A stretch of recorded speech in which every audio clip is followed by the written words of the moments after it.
This lesson is on populating a select option list from a database using PHP. All right, I have preloaded a program, populate a select list, into the address bar, and I'm going to run it by pressing the Enter key. And here you see the page. I've got 3 cities listed: Chicago, Detroit, and Toronto. I'm going to take you to the code now and show you how I got that to happen. If we look here, you'll see that the first thing I'm doing is connecting MySQL and the database. You've seen that in the other programs as well. It's the same thing. Now, we have a select list here where I'm selecting the name from a city table.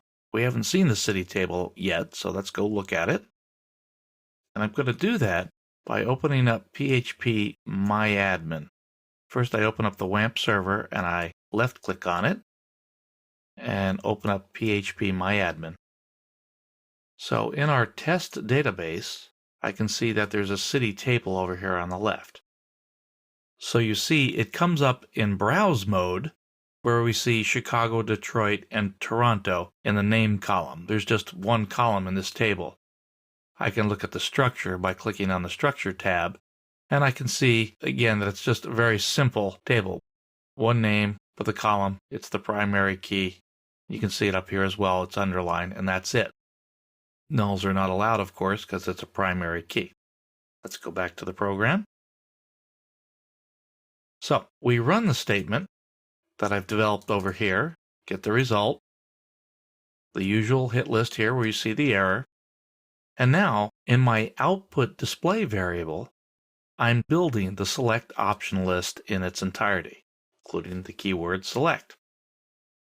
So I do that, and then in the loop for the number of results that came back from the city table, I go through the normal routine of fetching from the array the results, fetch the name column from the row array into $name, and then I create an option list like so: option, name, option.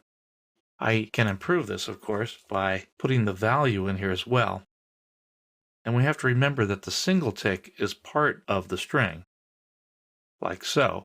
So let's put the $name in here and complete that. And then we end the select and we just print this out. And when we print it out, it just comes to the web page as we've seen in the past.